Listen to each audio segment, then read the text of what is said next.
네, 이 시간 다 같이 함께 하나님 말씀 듣는 시간입니다. 하나님 말씀, 정말 죄송한 말씀을 드립니다. 말씀이 본문과는 다릅니다. 로마서 1장입니다. 로마서 1장 18절에서 32절까지니까요. 여러분 성경책을 펼쳐주세요. 성경책을 펼쳐주시기 바랍니다. 로마서 1장 18절에서 32절까지 말씀입니다. 읽는 것은, 우리가 다 함께 읽는 것은 18절에서 20절까지만 읽도록 하겠습니다. 20절까지만, 18절에서 20절까지만 읽도록 하겠습니다.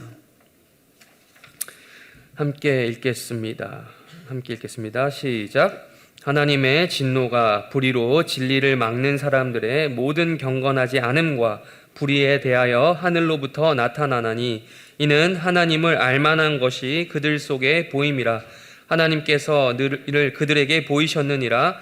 창세로부터 그의 보이지 아니하는 것들 곧 그의 영원하신 능력과 신성이 그가 만드신 만물에 분명히 보여 알려졌나니 그러므로 그들이 핑계하지 못할지니라. 아멘. 우리 32절 한 번만 더 32절 마지막 절인데요. 1장 32절 읽도록 하겠습니다. 시작.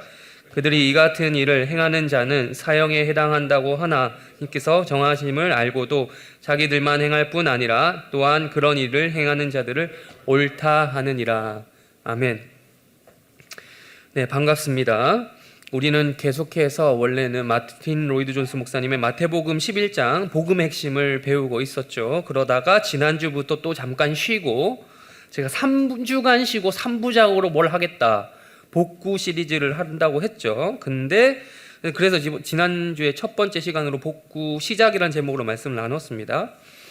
근데 이제 준비를 하다 보니까요, 제가 3부작으로 하려다가 이게 조금 더 많이 길어질 것 같습니다. 네, 그래서 원래는 3장 오늘 말씀을 전하려고 했는데 1장과 2장을 그냥 넘어갈까 했는데 이걸 모르고 3장의 감격, 3장부터 시작되는 그 감격을 참 충분히 누릴 수 없겠구나라는 생각을 하게 되었어요.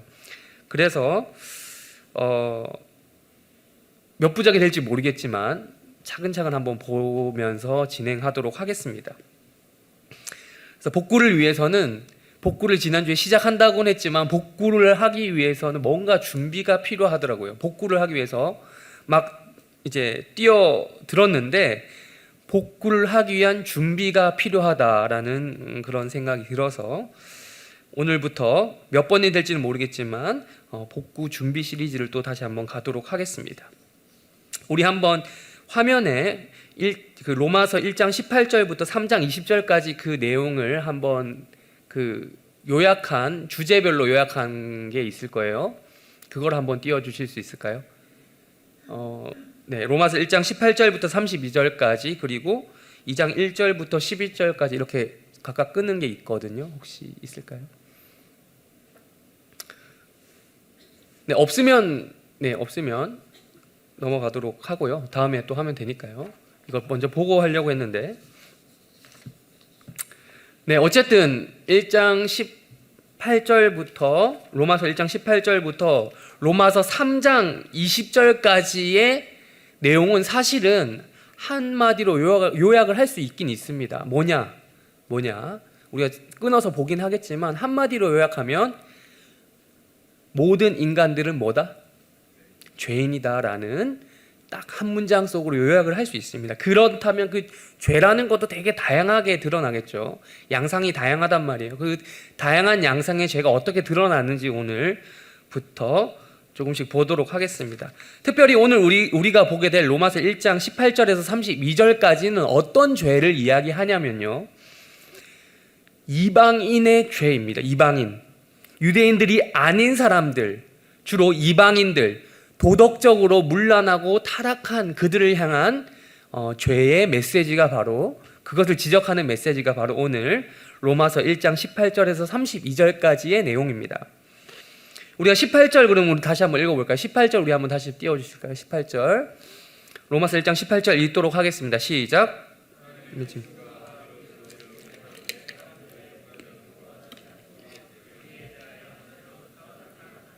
자, 우리 지난주에 17절에서 끊었죠. 분명히 17절까지 되게 은혜로운 분위기였거든요. 오직 의인은 믿음으로 말미암아 살리라, 뭐 이런 되게 위대한 선언, 그런 얘기를 하고 마쳤단 말이에요. 그런데 18절에서 갑자기 분위기가 싹 바뀌죠. 전환됩니다. 무서워지는 거예요, 분위기가. 뭐부터 등장하죠? 처음부터 하나님의 진노가, 하늘로부터 나타나는 하나님의 진노가 있다. 뭐 때문에? 뭐 때문이라고 이야기하나요? 두 글자. 불의 때문에. 불의라고 하는 것 때문에 하나님의 진노가 나타났다. 그런데 여러분 아까 얘기했죠. 17절까지 분명히 뭐에 대해서 이야기했습니까? 17절까지 그 17절의 핵심 뭐였습니까? 자, 제 눈을 보지 말고 모르시겠으면 성경을 보세요. 항상 성경을 보세요. 제가 이런 거 물어볼 때 18절에 불의가 나왔는데 17절에는 뭘 이야기하나요? 반대되는 개념? 의를 얘기한단 말이에요. 하나님의 의로움을 얘기한단 말이에요. 의. 여러분 그렇다면 의는 무엇입니까? 제가 지난주에 의에 대해서 정확하게 설명하진 않았어요. 불의를 이야기해야 의가 제대로 개념이 잡히기 때문에 이야기 안 했는데, 그렇다면 의는 무엇입니까? 경상도 출신이 의의 발음이 어렵지만 저는 탈경상도 한 지가 벌써 20년이 되어 가기 때문에 의라는 발음이 쉽습니다. 의란 무엇입니까? 어렵지 않죠. 올바른 것입니다. 올바른 것. 맞는 거죠. 다른 말로 하면 정의라고도 하죠. 정의, 바를 정자에 오를 의를 써서 정의라고도 합니다. 맞으면 의고 틀리면 불의입니다. 불의. 세상에 정의가 무너진다면 여러분 어떨 것 같습니까? 억울하게 당하는 사람이 많아지면 여러분 어떨 것 같나요? 남 얘기가 아니라 본인이 그렇다면 그건 여러분 틀린 거죠. 틀린 세상이죠. 불의한 세상이죠. 그렇다면 여러분 의의 기준은 지금 무엇으로 잡은 겁니까? 사람들 사이에서 정의와 불의를 나누는 기준은 뭡니까 여러분? 기준이 있을 거 아닙니까? 내가 말하는 게 곧 기준입니까? 내가 생각하는 게 다 정의입니까? 그럴 수도 있지만, 아니 사람들은 다 그렇게 생각하고 싶어요. 내가 생각하는 게 곧 정의야 라고 대부분 생각을 하지만, 그래서 서로 싸움이 있는 거예요. 서로 다툼이 있고 싸움이 있는 거죠. 내가 옳으니 네가 틀렸니, 그렇기 때문에 싸움이 있는 거 아닙니까? 그래서 인간 사이에서 의와 불의를 나누는 기준이 있는 겁니다. 그걸 가리켜서 우리는 학교 시간에 배운 윤리 혹은 도덕이라고 부르는 거죠. 윤리적 기준이 있는 거죠. 도덕적 기준이 있는 거죠. 그게 있는 거죠. 그래서 저 사람이 하는 행동이 지금 틀렸어, 저 사람이 하는 행동이 옳아, 이런 식으로 기준을 나누는 거죠. 윤리와 도덕이라는 기준. 또한 좀 더 명시화되어 있다고 할까요? 좀 더 구체적으로 그것이 드러난 것이 뭐죠? 그렇죠. 법입니다. 법. 윤리와 도덕을 기초로 만들어진 법이 있어요. 윤리와 도덕은 안 하면 욕은 먹을지 몰라도 뭐라 해야 될까요? 뭐 제재를 받거나 처벌을 받지는 않죠. 그런데 법은 어기면 처벌받습니다. 욕 먹기뿐만 아니라 처벌까지 받아요.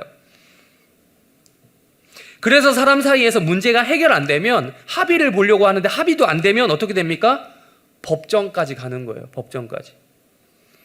여러분의 입장에서 그런데 이 법정 싸움에서 되게 불이한 상황을 당하면 어떨까요? 기분이. 나는 그렇게 안 했는데 상대가 그렇게 했다고 막 고소를 한다거나, 그래서 법정에 아무 이유 없이 불려갔다. 내가 생각할 때 이건 아니야. 근데 불려갔다고 생각을 해봅시다. 기분이 어떻겠습니까? 더럽겠죠. 기분이 나쁩니다. 화가 나는 게 당연한 거예요. 아무리 생각해봐도 내가 내 일이라서 내가 주관적으로 생각해봐도 내가 객관적인 입장에서 생각해보는데 아닌 것 같아. 그래서 계속 물어보는 거죠. 야, 네가 봤을 때 내가 이렇게 잘못했냐? 이 정도냐? 뭐 이렇게 물어보는 거잖아요.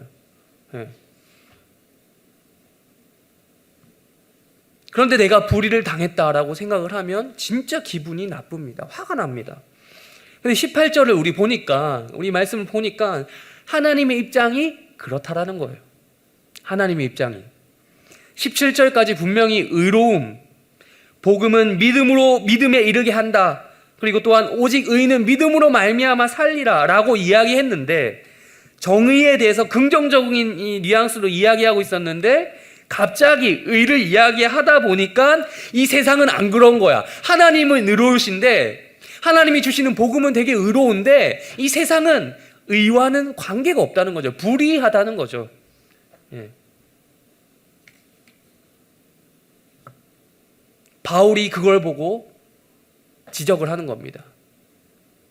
바울은 하나님 입장에서 진노할 수밖에 없는 현실, 화가 날 수밖에 없는 현실, 불의가 가득한 현실을 지적합니다.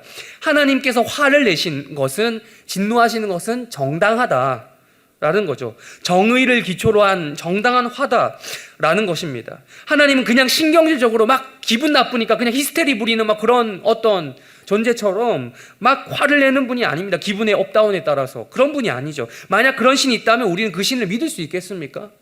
신뢰할 수 없지요. 그리스 로마 신화에 보면 거기 나오는 신들은 어때요, 여러분? 되게 기분의 업다운이 심해요. 네. 약간 죄송합니다. 약간 우울증에 걸린 약간 정신 이상한 애들 같아. 변덕이 매우 심하고 인간과 같은 욕심을 공유하는 그런 인간보다 더 인간다운 애들이 거기 나온 신들. 여러분, 그런 존재 진짜 신이라면 여러분 믿을 수 있겠습니까? 이야기 신화니까 그냥 재밌다 이러고 보지. 적어도 진짜 믿을 만한 신이라면 뭔가 기준이 명확해야 된다는 거죠. 그렇다면 18절에서 말하는 불의는 무엇입니까? 하나님께서 불의라고 생각하는 것이 무엇인가? 다시 한번 더 디테일하게 볼까요? 성경을 보시고. 불의는 뭘까요? 여기 나오죠. 뭐 하지 않음? 경건하지 않음이라고 말씀합니다. 그렇다면 여러분, 경건하지 않은 건 또 뭡니까? 안 경건한 건 뭔데요? 기도 안 하는 겁니까? 성경 안 읽고 사는 겁니까? 그렇죠. 그것도 경건하지 않은 거죠. 그것도 여러분, 기도하지 않고 성경 읽지 않는 여러분들은 경건하지 않은 자들입니다. 그것도 경건하지 않는 건 맞습니다. 그런데 있잖아요, 너무 행동 중심의 답변이에요. 하나는 맞는데 둘은 모르는 거예요. 하나는 아는데 둘은 모르는 거예요. 경건은 행동도 맞지만 행동 이전에 어떤 상태를 말하는 거예요. 상태. 경건은 기본적으로 하나님을 향한 그 마음이에요. 마음. 하나님을 경외하는 마음 상태를 말하는 거예요. 여러분, 전지전능하신 하나님이 있다고 믿으며 사는 사람이랑 그거 관계없이 그냥 그렇지 않은 사람의 삶이 똑같을까요? 다릅니다. 하나님을 향한 마음이 있는 사람과 그렇지 않은 사람의 삶은 절대 똑같을 수가 없어요. 밥을 먹어도 있잖아요. 밥 한 끼를 먹어도 먹는 이유가 달라요. 학교를 다니고 공부를 하고 직장을 다니면서 돈을 벌어도 여러분, 그 이유가 다릅니다. 무엇을 위해 사는 인생인지 인생에 대한 관점 자체가 다릅니다. 경건하지 않은 사람은 있잖아요, 하나님이고 뭐고 상관없어요. 그냥 모든 행동을 자기 뜻대로, 자기가 볼 때 좋은 거, 내가 볼 때 이게 좋아, 더 이상의 고민은 없어. 필터 끝이야. 네. 자기가 옳다고 생각하는 대로 결정합니다. 그러나 경건한 사람들은 그렇지 않죠. 그의 마음 상태는 하나님을 향해 있어요. 매번 그렇진 않더라도 그렇게 하려고 노력을 하는 거죠. 어떻게 하면 하나님이 기뻐하실까? 어떻게 하면 하나님의 의로움에 일치하는 행동일까? 밥 먹을 때마다, 메뉴 고를 때마다 그러라는 게 아니고요. 예. 밥 먹을 때 여러분 먹고 싶은 거 드세요. 그게 하나님께서 원하시는 뜻입니다. 네. 인생의 근본 방향을 그렇게 마음속에서 잡고 있는 거라는 거죠. 네. 결정적인 순간에 우리 인생에 중대한 결정을 할 때마다 하나님께서 원하시는 방향, 그 하나님의 의로움이라는 게 있잖아요. 정의에 일치하는 그 방향대로 움직이는 사람이 경건한 사람입니다, 여러분. 그런데 18절 다시 한번 들어가서요. 불의, 거기서 말하는 불의가 뭐라고요? 뭐 하지 않은 사람? 경건하지 않은 사람. 기본적으로 사람의 마음 상태가 이거예요, 사실은. 죄인의 기본적인 마음 상태는 경건하지 않습니다. 기본적으로 사람은 하나님을 마음에 두는 것을 싫어해요. 예. 경건한 게 싫은 거예요. 그게 당연한 거예요. 여러분 이상하게 생각하지 마세요. 심지어 있잖아요. 수련회 가잖아요. 수련회 갔다 오고 그 다음날 눈 떠보면 그 전까지 열심히 기도했는데 눈 떠보면 내가 어제 정신 나간 짓 했나 막 이런다니까요. 경건하지 않은 게 당연한 거예요. 하나님을 마음에 두기 싫어하는 게 그게 본 상태. 그것이 곧 불의입니다. 불의. 하나님께서 그 불의 때문에 열받는 거예요. 그 화는 히스테리적인 화가 아니라고 했죠. 정당한 화, 정의로운 화라고 했습니다. 그렇다면 여러분 이것이 왜 정당합니까? 아니 하나님 안 믿는다고 지금 하나님 생각도 안 하고 산다고 하나님이 화내면 하나님을 듣도 보도 못했던 사람들은 어떻게 하라는 겁니까? 기독교의 형태를 그 기독교의 기자도 들어보지 못한 사람들은 어떻게 하라는 거죠? 억울하지 않습니까? 이거야말로 정말 불의한 상황 아닙니까? 로마서는 그것에 이어서 말씀을 합니다. 우리 19절 한번 읽겠습니다. 19절 시작.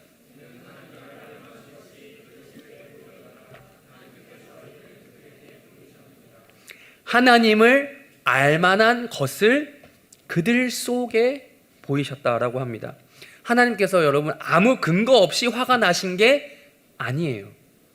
모든 사람들에게 하나님을 알만한 것을 마음속, 다른 말로 하면요, 이 속이 뭐냐면 마음이라고도 하기도 하고 조금 어려운 말로 양심이라고도 하기도 하고 뭐 상식 정도, 기본 상식 가운데 보이셨다라는 거예요. 그렇다면 무엇을 마음속에 양심 안에 기본 상식으로 하나님 알만한 것을 보이셨냐? 20절로 바로 넘어가겠습니다. 20절 읽겠습니다. 시작. 곧 그의 영원하신 능력과 신성 분명히 보여 알려졌네. 그러므로 그들이 핑계하여 창세로부터, 즉 이 세상이 시작된 이후로부터 계속해서 단 한 번의 경우도 빠지지 않고라는 말입니다. 단 한 번의 예외도 없이 하나님께서는 하나님을 알만한 것을 사람들의 마음속에 보이셨다라는 것입니다. 네. 그의 보이지 아니하는 것들, 곧 그의 영원하신 능력과 신성은 이거 있잖아요. 하나님만 가지고 있는 특징입니다. 하나님은 인간의 눈으로 당연히 볼 수가 없죠. 본 사람 있습니까? 이 중에? 네, 저도 못 봤습니다. 저 목사 된 지 얼마 안 돼서 그런가요? 하여튼 네, 아직 돌을 덜 닦아서 그런지 몰라도 아직 보지 못했습니다. 하나님은 인간의 눈으로 볼 수 없는 분이죠. 그래서 많은 사람들이 자기가 하나님을 안 믿는 이유로 야 하나님 보이지도 않는데 어떻게 믿냐라고 이야기를 해요. 하나님 내 눈에 나타나면 내가 믿겠다 그런 얘기를 해요. 그러면 그게 믿음입니까 여러분? 그건 믿음 아니죠. 네. 근데 생각해보면 이제 또 꼭 보인다고 해서 다 좋아해주고 다 믿고 이런 건 아니더라고요. 네. 보이면 더 안 믿어요. 네. 사람은 자신이 일반적으로 사람이 그런 경향이 있어요. 사람은 자신이 경험해보지 못한 대상이 있잖아요. 보이지 않는 대상을 좀 더 높게 평가하는 그런 경향이 있습니다. 그런데 20절에서 말하기를 하나님을 볼 수는 없지만 어떤 형태로, 어떻게 볼 수 있는 형태로 어디에 들어있다라고 말합니까? 그의 영원하신 능력, 신성과도 같은 하나님만 가지고 있는 특성이 그가 만드신 어디에? 만물에 분명히 알려졌다라고 하죠. 그렇습니다. 여러분, 우리는 하나님을 본 적도 없고요, 볼 수도 없어요. 하나님을 보고 믿은 사람이 이 중에 단 한 명도 없습니다. 그러나 만물, 즉 하나님에 의해서 만들어진 거죠. 만물, 피조물이죠. 이 피조물에는 하나님의 흔적이 있다는 거예요. 흔적. 왜 그렇죠? 여러분, 이 세상에 많은 것들을 다 하나님이 만드셨으니까 당연한 결과죠. 우리가 초등학교 때 배운 사실입니다. 여러분, 작가들이 있잖아요. 자신의 작품을 낼 때마다 이거 내 거야 라는 티를 어떻게 내죠? 작가들이, 그렇죠, 서명을 한다든가 이렇게 사인을 한다던가 뭔가 자신의 뭔가 시그네처 뭐 어쩐 이런 것들을 남기죠. 예. 어떤 것은 뭐 새기기도 하고 뭐 작가 특유의 그 작가가만 쓰는 어떤 특유의 패턴, 이런 것들이 있잖아요. 예. 그래서 그 패턴만 보면 아, 이거 그 작가가 만든 거야 라고 알아차릴 수 있는 그런 것들 있잖아요. 관심 있는 사람들은 보면 아는. 그렇게 합니다, 여러분. 창작물이 아니어도 자신의 업적을 자랑하기 위해서 어딘가 이름을 남기거나 뭐 이런 것들을 좋아합니다. 그것처럼 이 세상 모든 만물들은 하나님에 의해서 창조되었다라는 그 티를, 그 흔적을 하나님께서 내셨다라는 거예요. 어떻게? 뭘로? 모든 만물들에 어떤 게 남겨져 있다고요? 두 가지. 그의 영원하신 뭐와 뭐? 능력과 신성이.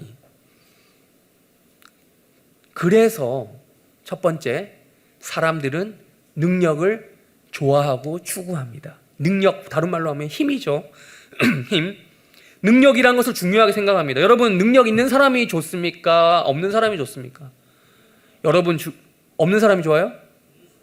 아니, 여러분 본인 스스로도 그렇고 여러분 주변의 친구가. 예.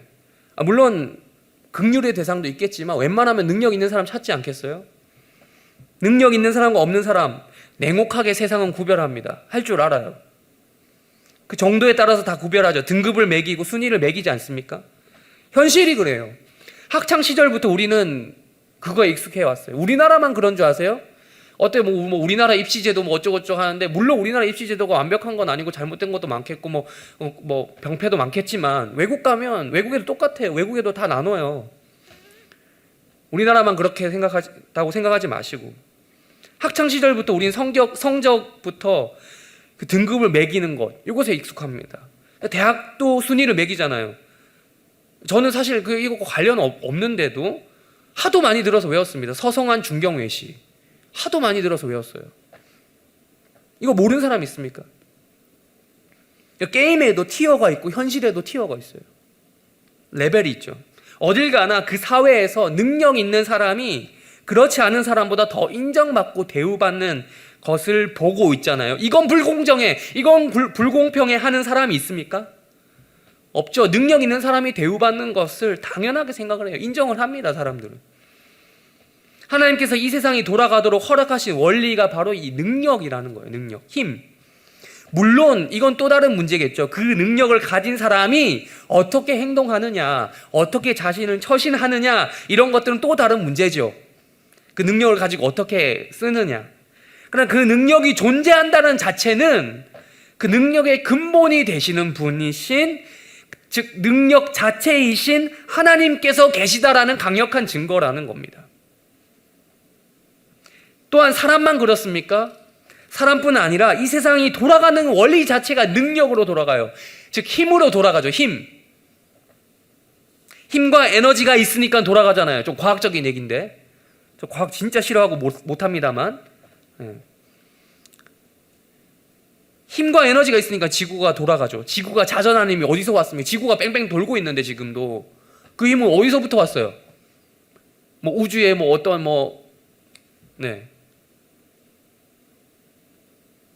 수많은 별들이 움직이는 힘, 지구만 도는 게 아니잖아요.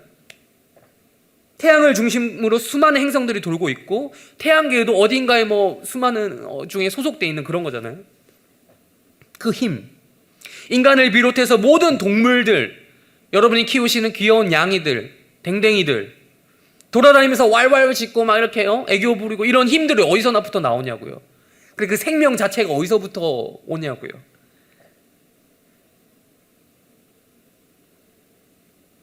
식물들도 자라죠. 네. 세상은 지금도 곳곳에서 움직이고 있습니다. 그 움직임은 바로 힘이라는 능력, 그 에너지라는 것이 있어야 가능합니다. 힘이 빠지고 힘이 없으면 어떤 겁니까? 계속 가만히 있어.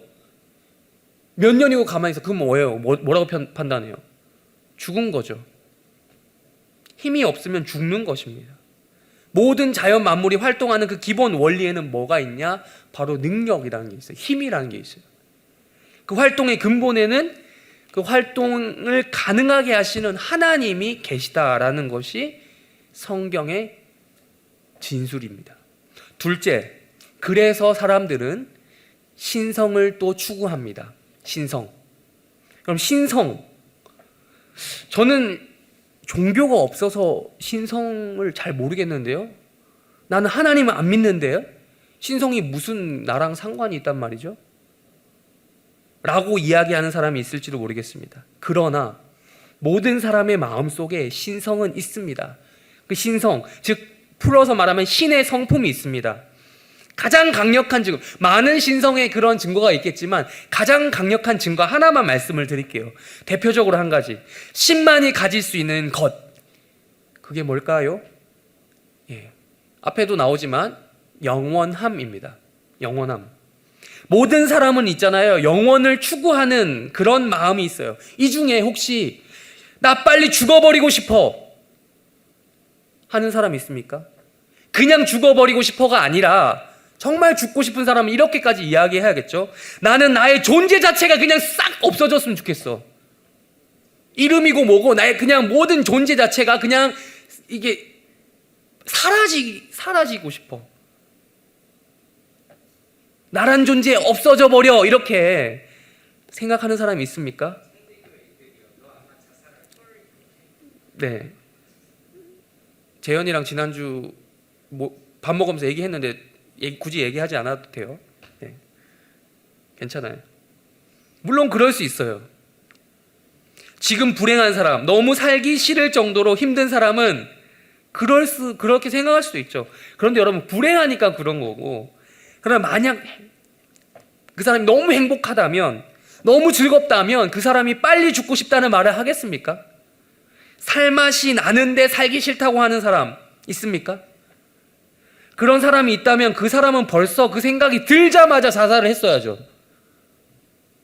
존재 자체가 의미가 없으면 살 이유도 없는 거죠. 그 말을 하기도 전에 그냥 말을 할 필요도 없는 거예요. 그냥 없어져 버리면 되는 거예요.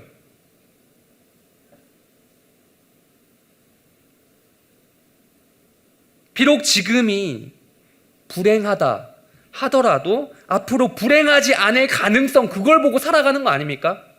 인간은 행복해질 가능성을 바라보면서 살아가는 것이 인간이죠. 영원히 행복하다면 그 영원함을 좋아하지 않을 사람이 있냐고요. 너무 제가 지금 철학적으로 접근한 면이 없잖아 있죠. 그래서 벌써 좀 피곤해 보이는 분들이 많은데, 좀 쉽게 말해서 인간은 죽기 싫어한다고요.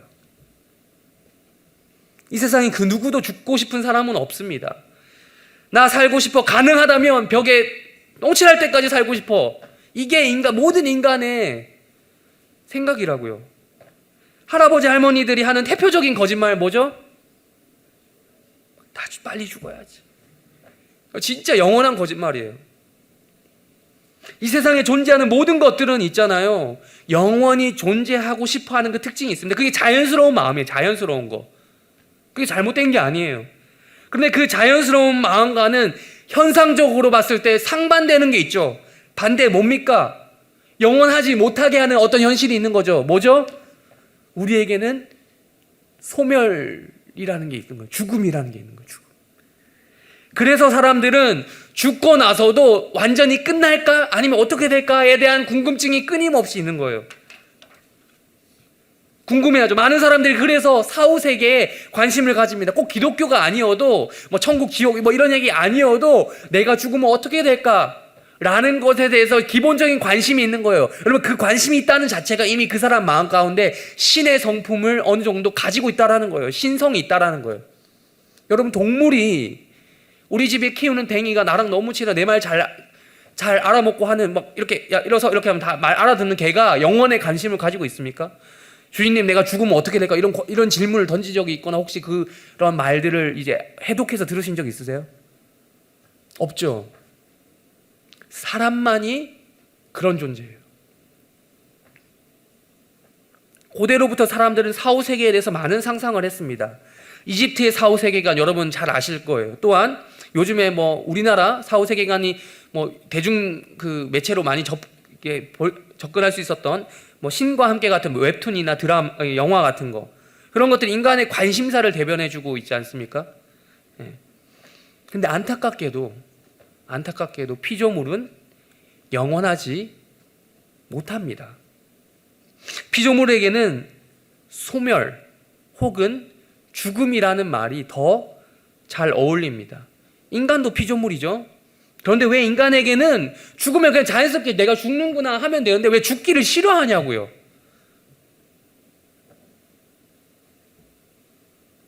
영원히 살고 싶은 마음이 왜 있는 걸까요?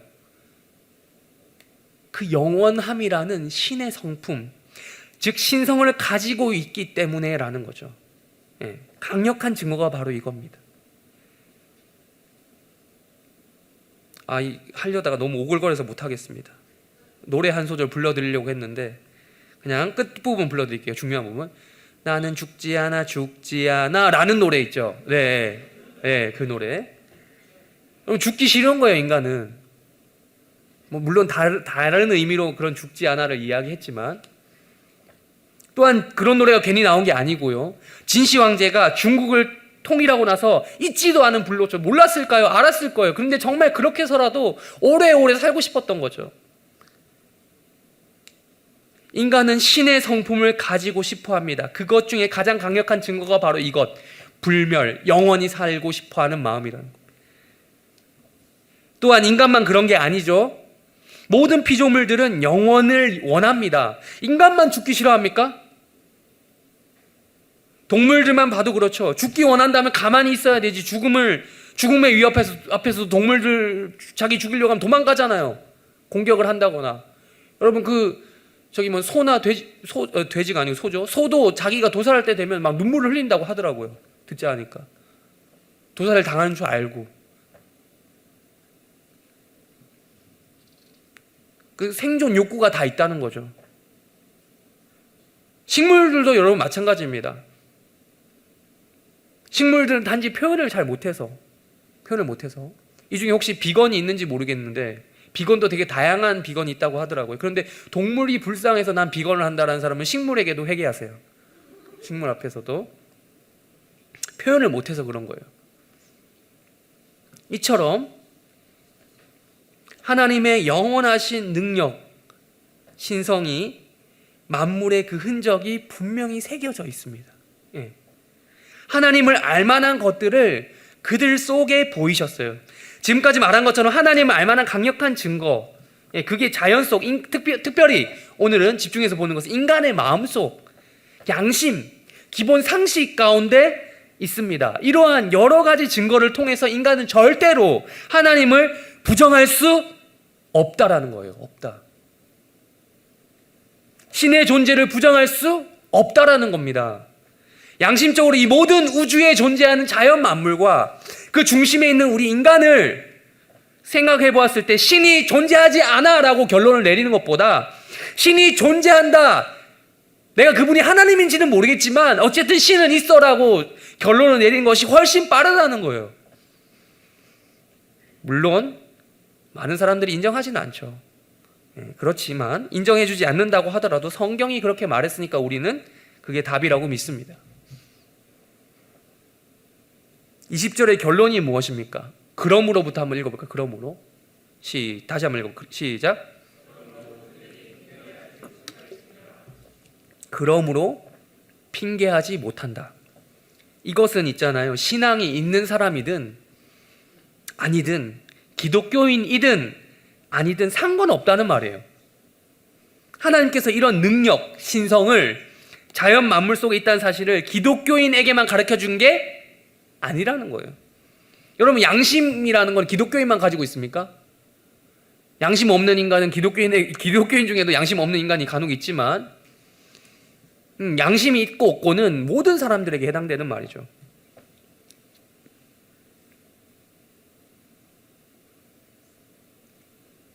하나님의 영원하신 능력과 그 신성을 만물 가운데, 특별히 인간 가운데, 특별히 또 인간의 양심 가운데 알려주신 거라는 것을 모두도 빠짐없이 한 명의 예외도 없이 인정해야 된다는 것입니다.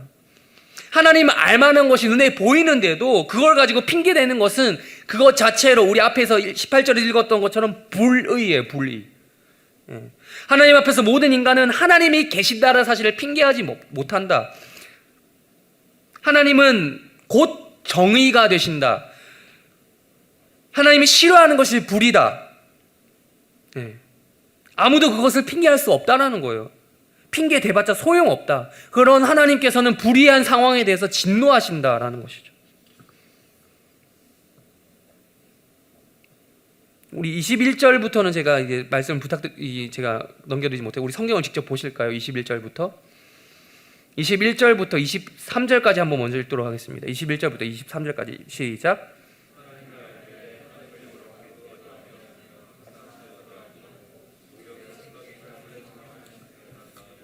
마음이 어두워졌나니 스스로 지혜 있다 하나 어리석게 되어 하나님의 영광을 썩어질 사람과 새와 짐승과 기어다니는 우물 모양의 우상으로. 네, 하나님을 알지만 그 하나님을 연없게도 하지 않고 그 하나님께 감사하지도 않고 오히려 그 생각이 허망하게 되었다. 미련하고 어두워졌다. 어떻게? 스스로 지혜 있다고는 하는데 어리석게 되었다. 여러분, 이 어리석음의 대표적인 예시가 23절에 나오는데요. 21절과 22절의 그 연결고리가 23절에 넘어가는데 23절 뭡니까? 뭘 얘기합니까? 한마디로 우상숭배죠. 여러분, 우상이란 뭘까요? 그러면 우리 출애굽기에 나오는 그 우상을 숭배하지 말라 율법, 여러분 어릴 때부터 많이 들었죠. 그러면 그 우상은 뭐죠? 네, 우상하면 우리는 꼭 먼저 생각하는 게 있어요. 지금 대답을 되게 잘해줘서 제가 당황했는데 제가 원했던 답은 아니었어요. 제가 여러분을 죄송합니다. 너무 낮게 봤습니다. 네, 여러분, 우리가 먼저 생각하는 우상이 뭐냐면 부처상처럼 어떤 실물 우상을 먼저 생각을 해요. 모양. 근데 그게 틀린 건 아니죠. 그것도 우상입니다. 23절에서 보면 사람, 새, 짐승, 동물이라는 구체적인 모양을 말하죠. 옛날부터 우상이라고 하면 그런 어떤 구체적인 형상과 모양으로 만들어진 것을 가지고 신으로 숭배하는 이런 것들을 가리켰어요. 어떤 모양을 만들어서 신처럼 숭배하는 행위가 우상 숭배라고 우리는 알고 있죠. 맞습니다. 틀린 건 아니에요. 그럼에도 우상이라는 그 기본 스펙이 있단 말이에요. 기본 사양이 뭐냐면, 그건 다시 한번 정리해야 되는데, 그게 뭐냐면 하나님이 아닌 건데 하나님처럼 숭배하는 모든 것. 지금 그 얘기를 해줘가지고 내가 너무 당황했어요. 맞췄어요. 하나님이 아닌 것을 하나님처럼 숭배하는 모든 마음과 행동을 가리켜서 우상 숭배다라고 얘기합니다. 그것이 우상입니다. 그렇기 때문에 여러분, 절에 가면 있는 부처상이라든지 마을 입구마다 있었던 장승, 일본에 여행을 가보면 동네 곳곳에 있는 그런 신사와 같은 그런 실물도 우상이 맞지만 꼭 실물이 아니더라도 얼마든지 우상이 될 만한 것들이 우리 주변에 널려 있죠. 주변에만 있는 게 아니라 우리 마음속에도 침투해 있죠. 모양이 있습니다. 실물은 아니지만 마음의 공간을 차지하고 있는 그 모양이죠. 마음의 한켠에 어떠한 차지하고 있는 그게 모양이죠. 그것들은 사실 없는 건데 구체적인 모양을 가지고 있는 것이죠. 인간은 썩지 않는 하나님의 영광보다 썩어질 인간의 영광을 더 추구하고 바랍니다. 그것은 눈에 보이지 않지만 하나의 구체적인 모양을 가지고 내 마음속에 있든 내 바깥에 있든 어디든 실존하고 있어요. 대표적으로 한 가지만 이야기할게요. 돈이죠. 돈은 여러분 성경에서 지적하는 우상인데, 돈은 가치가 부여된 어떤 물건이죠. 예. 돈의 가치가 실존하는 거지 돈 자체가 그게 의미가 있습니까? 예. 돈이라는 그 종이 쪼가리, 지폐, 5만 원짜리 그 지폐, 그리고 동전, 금속 쪼가리, 실물 자체에 어떠한 가치가 있는, 그 자체로 뭐 의미가 있습니까? 없어요. 화폐란 그런 것입니다. 돈이라는 그 실물에다가 아무런 가치가 없다고 생각을 해보면 그냥 종이 쪼가리인 거예요. 그래서 여러분, 어떤 나라에 인플레이션이 발생하면 돈이 휴지 조각이 되는 경우가 있죠. 최근에 가장 경제적으로 심각한 나라 하면 어디인지 아십니까? 남미에? 네. 베네수엘라의 경제가 완전 박살이 났더라고요. 그래서 자국 카페 말이 꼬였어요. 예. 맞아요. 자국 화폐의 가치가 진짜 거의 휴지 조각이 되어버렸어요. 뉴스 기사에서 베네수엘라 그 국민들이 그 종이 쪼가리 수준의 또보다 못한 그 화폐를 가지고 탑을 쌓았더라고요. 탑을. 그 정도로 가치가 없는 거예요. 가져갈 가치도 없는 거예요. 여러분, 돈이란 것이 그런 거예요. 돈이라는 실물은 거기에 인간이 가치를, 사회가, 어떤 공동체가 거기에 가치를 부여했기 때문에 의미가 있는 거죠. 그 가치를 상실하면 돈은 그냥 종이 쪼가리예요. 돈이란 숫자 단위는 인간의 합의에 따라서 가치가 부여된 실제로 사실 없는 거죠. 없는 개념이죠. 없는 개념. 허상입니다. 여러분, 월급 어디로 받습니까? 요즘 설마 아직도 현찰로 받으시는 분 있으세요? 일하면? 없죠. 요즘 알바도 계좌로 다 받죠. 네. 계좌에 찍히는 돈의 숫자를 여러분 철학적으로 고민해 본 적 있으세요? 야, 이 돈이 진짜 실존하는 걸까? 이 돈을 물론 인출하면 실존을 하겠죠. 근데 그 숫자, 우리는 더 이상 이제 앞으로는 더더욱 현찰을 쓸 일이 없어진다고 하더라고요. 네. 가만 보면 진짜 숫자 노름 같아요. 숫자하고 장난질하는 것 같아요. 월급날이 되면은 계좌 확인해 보면 와, 들어와서 기분 좋은데 순식간에 빠져나가는 카드 대금, 공과금, 월세, 학자금 대출. 근데 고작 숫자에 불과한데 이거 통장 계좌에 들어갔다 나왔다는 이 찍히는 숫자에 의해서 내 감정이 오락가락 하더라고요. 네. 다른 우상도 마찬가지죠. 우상은 그냥 여러분 이런 거예요. 물건일 뿐이에요. 근데 거기에 인간이 가치를 부여한 거예요. 부여한 거. 하나님이 아닌 것을 하나님처럼 숭배하는 모든 마음과 행위. 그러니까 꼭 절에 가서 절을 해야 108배를 해야 우상숭배가 아니고요. 그것도 물론 우상숭배지만 좀 약간 수준이 떨어지는 노골적인 우상숭배죠. 그것만 우상숭배는 아니라는 거예요. 그렇지만 여러분, 이 우상숭배, 제가 지금 약간 좀 같이 절하에서 얘기했는데 하여튼 결코 이것을 여러분 무시해서는 안 됩니다. 우상숭배는 미개한 게 아니에요. 문명화된 서구 출신의 어떤 서양인이 저기 뭐 파푸아 뉴기니 이런 데 가가지고 동네 원시부족에 찾아가지고 애니미즘이나 토테미즘 그 신앙을 보고 야, 미개한 우상숭배다라고 비아냥거리는 것은 편협한 생각이죠. 계속해서 이야기했지만 문명화된 사회에서도 우상숭배는 만연하게 퍼져 있습니다. 영원한 하나님의 영광을 썩어질 인간의 영광과 맞바꾸는 행위. 예. 하나님이 아닌데 그걸 보고 하나님처럼 그 수준으로 간주하고 섬기는 것. 이 우상화 작업을 위해서 인간의 모든 지혜는 집중되는 거예요. 인간의 지혜가 거기에 사용되는 겁니다. 그리스 로마 시대 때도 여러분 그렇게 문명이 발달된 나라에서 그 신화라는 게 만들어졌어요. 신화. 그 신화에 따라서 신전을 중심으로 우상숭배가 발달했던 거 여러분 제가 여러 번 이야기했던 거 기억하십니까? 네, 그리스 로마 시대 때 여러분 그리스 로마 신화 아시죠? 그 로마 신화는 이제 신화라는 그 이야기를 만들고 그 이야기가 가능하게 되는 현장이 바로 신전을 만드는 거예요. 네. 그래서 신전 중심의 문화에 익숙했어요. 그때 당시 사람들은. 중대한 일을 결정할 때마다 신탁을 받아서 결정을 했어요. 신탁. 오라클이라고 하죠. 신의 그런 계시를 받아서 이렇게 결정하고 됐습니다. 그래서 여러분 그 신전 중심의 문화, 신화 중심의 문화가 발전하면서 그 문화 자체가 꽃피웠어요. 그레코 로만 문화 이런 말 들어봤죠? 그리스 로마 문화.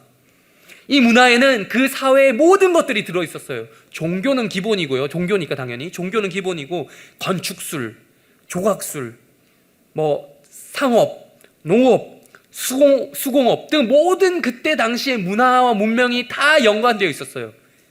우상숭배.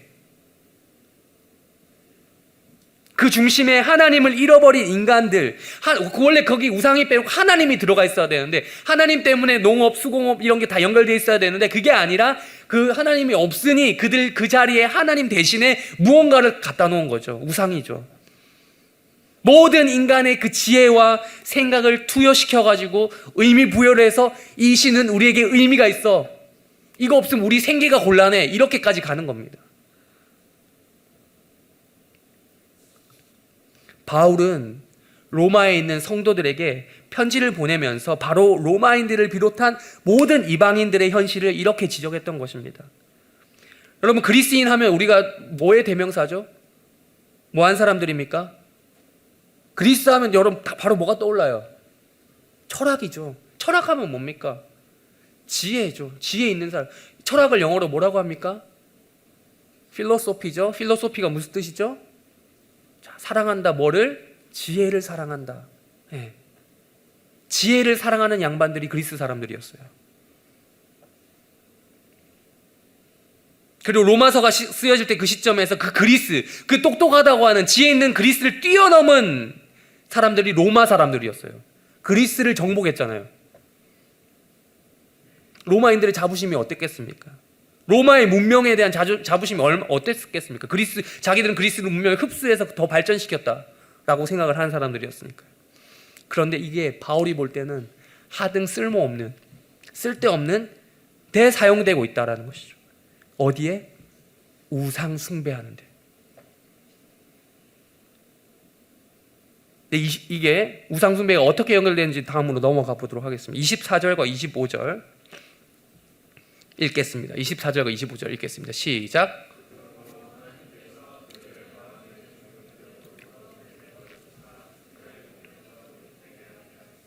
이는 그들이 하나님의 진리를 거짓 것으로 바꾸어 조물주보다 더 경배하고 섬김이라. 주는 곧 영원히 찬송할 이시로다. 아멘.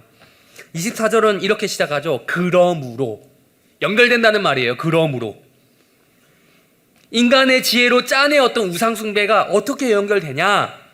하나님께서 그들을 마음의 정욕대로 더러움에 내버려두사 그들의 몸을 서로 욕되게 하셨다. 무슨 말입니까? 딱 봐도 알죠, 여러분? 무슨 죄예요? 성적인 죄예요. 성적인 타락으로 내버려 두셨대요. 이게 우상숭배란 도대체 어떤 연관성이 있습니까? 성적 타락과 우상숭배는 무슨 연관성이 있습니까? 1차적으로 당시 그리스 로마 사회에서 일어났던 일을 생각해 보아야 돼요. 아까 신전 이야기했습니다. 신전에서 종교의식을 하죠. 제사를 드리죠. 제사와 함께 항상 일어나던 일이 뭐였어요? 공부 좀 배우신 분. 자, 바로 거기서 근무하는 여성 사제와의 성관계였습니다.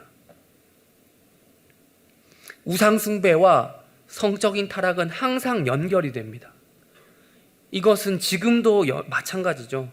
가장 문명화된 사회에서 가장 절제를 할 수 있을 것 같은 도덕적인 이상향이 나타나야 될 것 같은데 그렇지 않아요. 가장 문명화된 사회에서 성적 절제가 이루어지는 것이 아니라, 그것이 성취되는 것이 아니라, 가장 문명화된 사회에서 성적인 타락이, 성적인 남용이 더더욱 심해지는 거예요. 현상적으로. 여러분, 물론 그렇다고 제가 지금 문명화되지 않은 사회라고 해서 성적 타락이 없다는 말은 아닙니다. 근데 문명이 발달할수록 더 그런 것도 치밀해지고 더 하이 테크놀로지를 쓴다는 거예요. 시스템적으로 그렇게 발전한다는 거예요. 우상숭배와 성적인 타락은 여러분 늘 긴밀한 연결 관계가 있어요.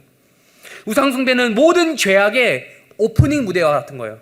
우상숭배 딱 시작되면 그 다음에 다른 죄들이 쫘르륵 들어온 거예요. 그 중에 첫 번째가 성적인 타락이에요. 하나님이 아닌 것을 하나님처럼 생각하게 하고 마음에 모셔드는 순간 죄의 물꼬가 탁 트여지는 거죠. 여러분, 로마 사회에 만연하던 우상숭배, 그 1차적 연결고리는 성적인 타락이었습니다. 지금 제가 우리 교회가 로마 사회는 아니지만, 한국 교회가 로마 사회는 아니지만 교회 안에서도 얼마든지 그럴 수 있다고 봅니다. 교회에서 지금 사실 우리가 이 교회의 문턱이 많이 낮잖아요. 옛날 초대 기독교 생각해보면 진짜 교회의 문턱이 낮아진 거거든요. 교회 공동체에 가입하기가 쉽지 않았습니다, 여러분. 지금은 6개월만 다녀도 학습, 6개월 더 다니면 세례 줍니다. 많이 낮아진 거예요. 그래서 지금 분간이 안 된 경우가 되게 많거든요. 근데 여러분, 그래서 교회 안에서 그렇기 때문에 얼마든지 세상은 아니지만 세상과 비슷한 일이 일어날 수 있어요. 교회에서 우상숭배 얼마든지 할 수 있습니다. 교회의 유일한 신은 하나님이어야 되는데 그 누나가 여신이야. 그럴 수 있다는 거죠. 교회까지 와가지고 여신을 찾고 있는 사람들이 있습니다. 반대도 있겠죠. 물론 여러분, 상대적으로 좀 예쁜 자매들이 있습니다. 그런 면에서 우리 교회는 좀 은혜가 넘쳐요. 네. 알아서 이해하세요. 네. 그 자매들도 구원받고 은혜 받고 교회 다녀야 되죠. 그런데 교회는 달라야 돼요. 교회 안에 이성 간의 관계가 세상 바깥에서 일어나는, 캠퍼스에서 일어났던 그런 관계가 다를 바 없다면 그게 교회라고 할 수 있을까요? 세상도 알아요. 세상에서 이야기하는 말들이 있죠. 도는 말, 교회 오빠를 조심하라. 세상도 그렇게 이야기하잖아요. 이렇게 성적인 타락이 그 사회에 만연하기 시작하면 나오게 되는 그 성적 타락의 결정체 끝판왕이 있어요. 26절, 27절 읽도록 하겠습니다. 시작.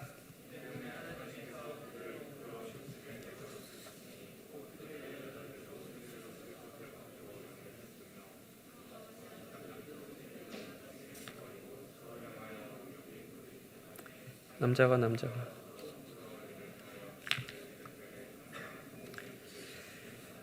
네, 뭡니까?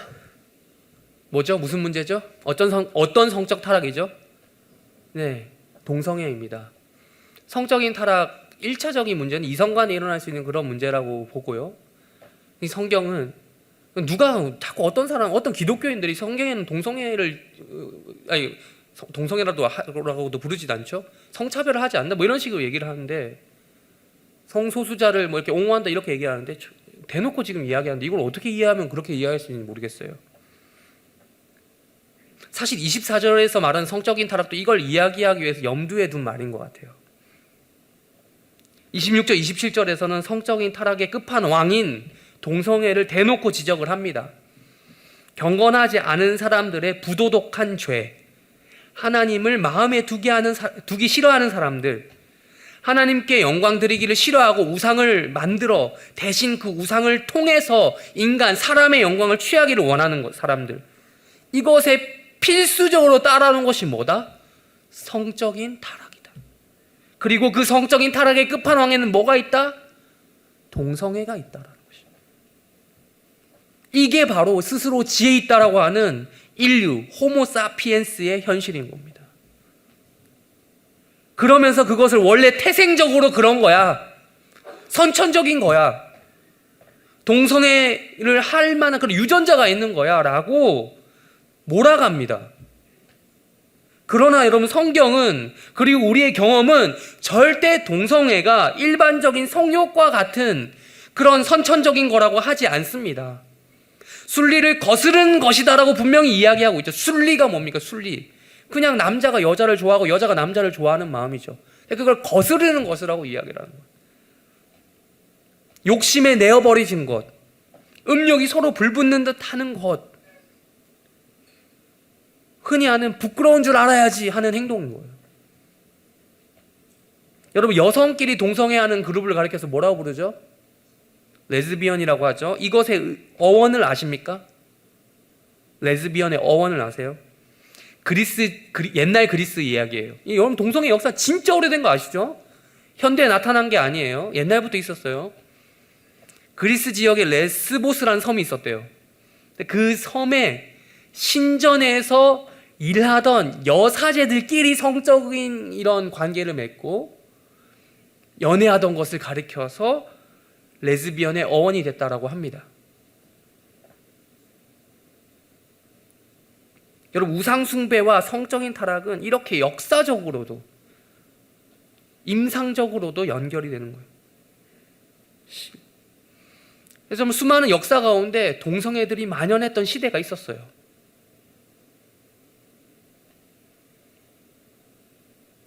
조선 시대 때 조선통신사가 일본에 가서 놀랬던 일이 바로 이런 거였거든요. 금수와도 같다 그랬어요. 금수와도 같다. 그러니까 인간의 윤리를 벗어난 행동들을 일본에서는 만연하게 행동하고 있었던 거죠.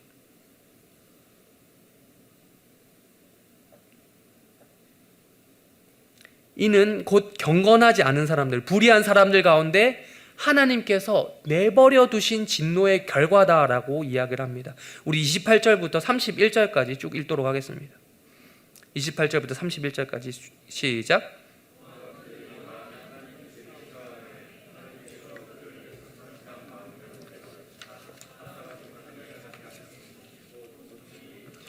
탐욕, 악의가 가득한 자요, 시기, 살인, 분쟁, 사기, 악독이 가득한 자요, 수군수군하는 자요, 비방하는 자요, 하나님께서 미워하시는 자요, 능욕하는 자요, 교만한 자요, 사랑하는 자요, 악을 도모하는 자요, 우매한 자요, 배약하는 자요, 부정한 자요, 무자비한 자라. 28절에 하나님을 두기 싫어하는 자, 우상 숭배하는 자, 불의한 자, 경건하지 않은 자를 다른 말로 바꿔서 표현한 거죠. 똑같은 말입니다. 28절부터 31절까지는 바로 그러한 사람들의 여러 가지 도덕적이지 못한 죄악들을 한데 모아둔 거예요. 부도덕한 이방인들의 죄악을 종류별로 모은 거예요. 이런 죄들이 너희에게 익숙하지 않니? 어떤 죄가 너만의 그런 특성화된 건지 몰라서 죄를 짧고 굵게 종류별로 다 준비해서 보여줄게. 하나님을 두기 싫어하는 자들은 어떤 사람들이냐고요? 하나님께서 그들의 마음을 버려두신 자들이에요. 아까 앞에서도 나왔지만 하나님께서 그들을 내버려 두셨다는 표현이 반복되고 있습니다. 그래? 그게 정말 그렇게 하고 싶냐? 그래, 마음대로 한번 해봐라. 여러분, 이 말이 얼마나 무서운 말인지 아십니까? 하고 싶은 대로 다 사는 거 정말 행복한 인생입니까? 우리 인생에 하나님, 성인이 돼서 하고 싶은 대로 다 살잖아요. 여러분, 살고 있잖아요. 20살 여러분, 성인이 돼서 하고 싶은 대로 많이 살고 계시죠. 네. 하고 싶은 대로 사는 게 다 좋은 거일까요? 우리 인생에 여러분, 하나님 뜻과 상관없이 내 뜻대로 다 풀리는 것처럼 보일 때 그때만큼 위험한 타이밍이 없습니다. 여러분, 애가 칼을 쥐고 있어요. 근데 부모가 이렇게 얘기하는 거예요. 그래, 잘했다. 한번 네가 하고 싶은 대로 한번 해봐. 혹은 아이가 차가 쌩쌩 달리는 도로로 막 뛰어들고 있어요. 부모가 보면서 흐뭇해하는 거예요. 야, 그래, 너 마음대로 한번 활보해봐. 이런 부모가 있다면 그 부모가 어떤 부모입니까? 정상적인 부모가 아니죠.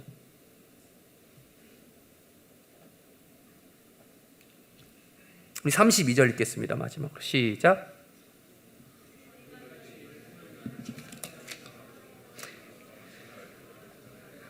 뿐 아니라 또한 그런 일을 행하는 자들을 옳다 하느냐.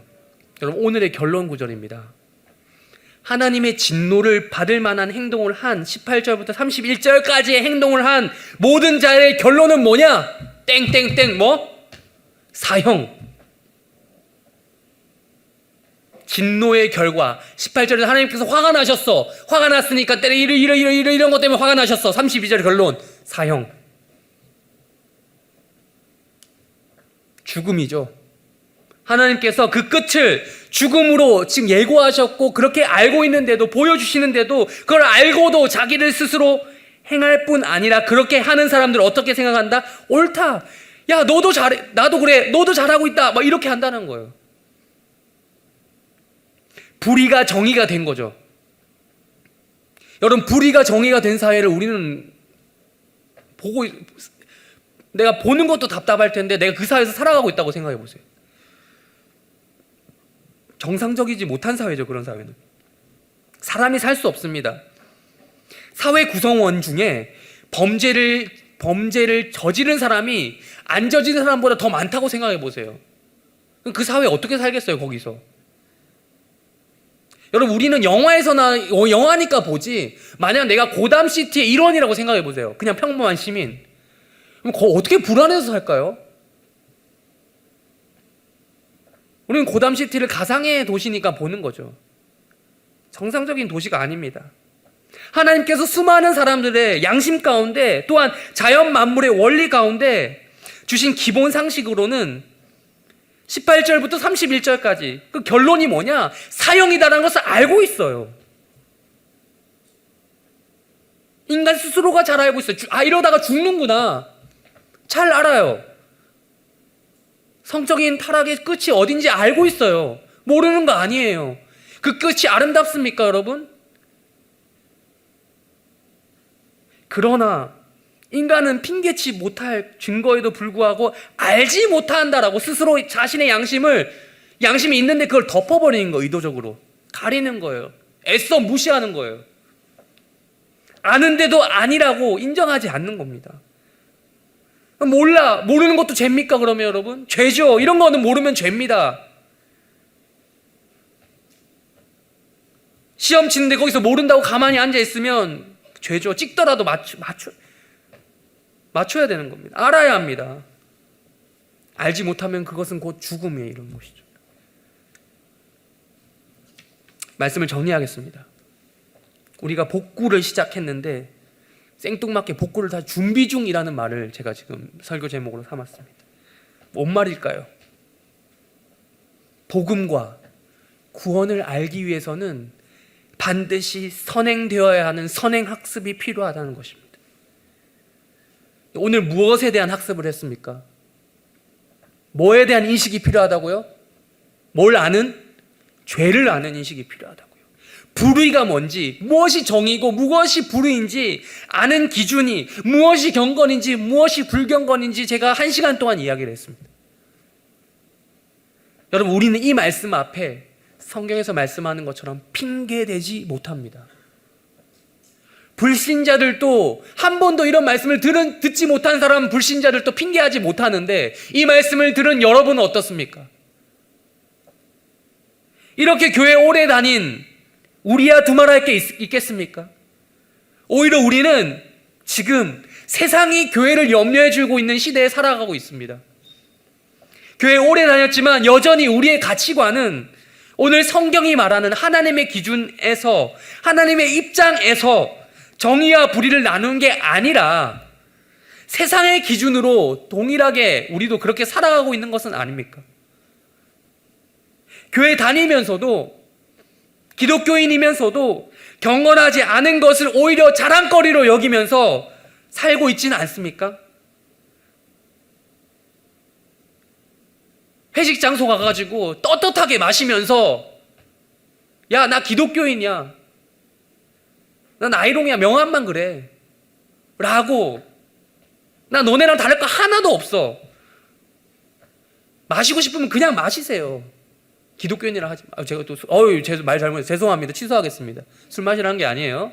네, 술 권유하는 설교가 아닙니다. 오해. 또 이것만 딱 잘라서 요즘에 클립 편집이 얼마든지 가능하기 때문에 오해를 받아요. 네, 그게 아니고, 네, 스스로 복음을 같이 전하하면서 복음을 쓰레기로 만들어 버리는데 앞장서고 있지 않습니까? 또한 우리는 아까 앞에서 얘기했던 여러 목록들 있죠. 그 죄악에 노출되어 있는 것은 아닙니까? 돌아봅시다. 사실 로마서 1장 이 부분 아까도 처음 얘기했죠. 주제, 이 부분은 누구의 죄를 저격하는 거라고요? 누구의 죄? 이방인의 죄란 말이에요. 신자들 향한 죄가 아니라 안 믿는 사람들의 죄라고요.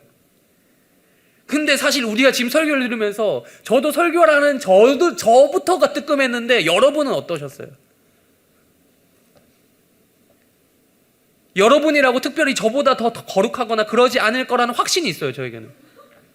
네. 우리 안에서 일어나는 다양한 현대판, 2020년판 대한민국 버전의 우상숭배는 무엇입니까? 여러분만의 어떤 우상숭배라는 그 모양과 형태를 마음속에 지금 고이 모셔두고 섬기고 있지 않습니까? 하나님 여러분 다 보고 계세요. 또한 성적인 타락 앞에서 우리는 깨끗합니까? 정말 쉽지 않은 문제입니다. 결혼해도 어렵습니다. 해보니까 어려워. 결혼하면 끝날 줄 알았어요. 안 끝나. 어려워요. 결혼해도 얼마든지 가능할 수 있어요. 얼마 전까지 방영해서 그렇다고 제가 했다는 건 아니에요. 네, 오해하지 마세요. 네. 결혼 얼마 전까지 방영해서 엄청난 인기를 얻었다던 뷰의 세계, 제가 단 한 번도 보진 못했습니다. 대충 예상 가능한 시나리오, 이 정도 37년 인생을 살다 보면 예상 가능한 시나리오입니다. 근데 알면서 보잖아요. 각 나오잖아요. 유튜브에서 제가 사랑과 전쟁을 종종 보거든요. 요즘에 많이 올라와요, 그게. 예. 대충 느낌이 오는 거죠, 대충. 성적 타락은 다 거기서 거기입니다, 여러분. 해 아래 새 것이 없다고 말씀하셨는데 사실 죄도 그래요. 죄도 해 아래 새 것이 없어요. 그렇지만 익숙한 맛이 다이어트 하는 데 있어서 가장 큰 적이란 말이 있죠. 죄도 자주 지어본 죄가 가장 무서워요. 익숙한 죄가 제일 무서워요. 고기도 먹어본 놈이 무섭고 죄도 그 죄를 자주 지어본 사람이 무섭습니다. 교회 안에서 이성관계 여러분 복잡해지면 안 됩니다. 항상 그런 마음을 가지고 우리 사역자들 사이에서 통하는 말이 있긴 있어요. 항상 총알은 한 방이다. 사역자들, 이게 미혼 사역자들 그 교회에서 썸을 탈 수 있고 만날 수 있는데 1회 한 번밖에 없다라는 거죠. 사역자들 사이에서 도는 말이에요. 한 방. 그 한 방에 성공하신 사례가 우리 교회도 계시죠. 네.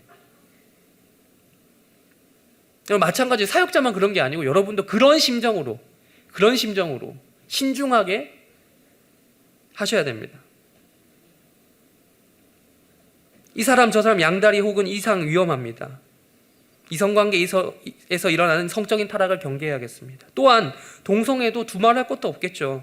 따로 이거는 시간을 따로 할애해서 다루어야 될 정도로 심각한 문제입니다. 가면 갈수록 이런 게 있어요. 그들의 생각을 존중해줘야 된다. 그러니까 나는 동성애는 아니지만 그런 옹호하는 발언들을 한 사람들이 많아요. 기독교인 중에서 많아요. 근데 여러분이 적어도 성경을 하나님 말씀으로 믿는 기독교인이라면 그러면 안 되죠. 하나님이 아니라고 하는데 내 생각이 맞다라고. 근데 나는 그런 마음이 들 수밖에 없어. 근데 적어도 하나님 성경은 그렇게 얘기하지 않더라는 가치관을 같이 가지고 있어야죠. 내가 동의는 못하지만 뭐 이런 식으로까지 얘기를 해야죠. 그거 하나님 싫어한다고 성경 곳곳에서 이야기했습니다. 여러분, 이러한 것들 죄입니다. 경건하지 않은 것입니다. 의롭지 않은 것입니다. 그것이 불의입니다. 결론이 뭐다? 사형이다. 우리는 여러분 이미 사형 선고를 받았습니다. 뭡니까? 하나님 입장의 사형. 우리 지금 당장 사형이니까 지금 교수대로 끌려가야 됩니까? 그게 아니고 이미 사형 선고를 받았죠. 뭐가 있습니까? 무엇이 우리를 기다리고 있습니까? 죽음입니다. 죄와 죽음은 필연적인 관계예요. 그렇다면 우리는 어떻게 할 것입니까? 불신자도 핑계하지 못하는 마당에 우리 하나님의 백성들, 성도들은 더욱더 조심해야 하지 않겠습니까? 우리 말씀 앞에서 핑계대지 맙시다. 우리의 수준을 정직하게 인정하고 하나님 앞에 나아갑시다. 우리 이렇게 기도했으면 좋겠습니다. 하나님, 사실 이방인의 죄를 지적하는 성경 말씀입니다. 그러나 우리의 수준이 이들과 다르지 않습니다. 우리의 신분상 하나님께서 그나마 하나님의 나의 거룩한 백성이다, 너희는 나의 성도다 라고 불러주셨습니다. 그래서 그런 것뿐이지 사실상 나의 내면은 불신자와 전혀 다르지 않습니다.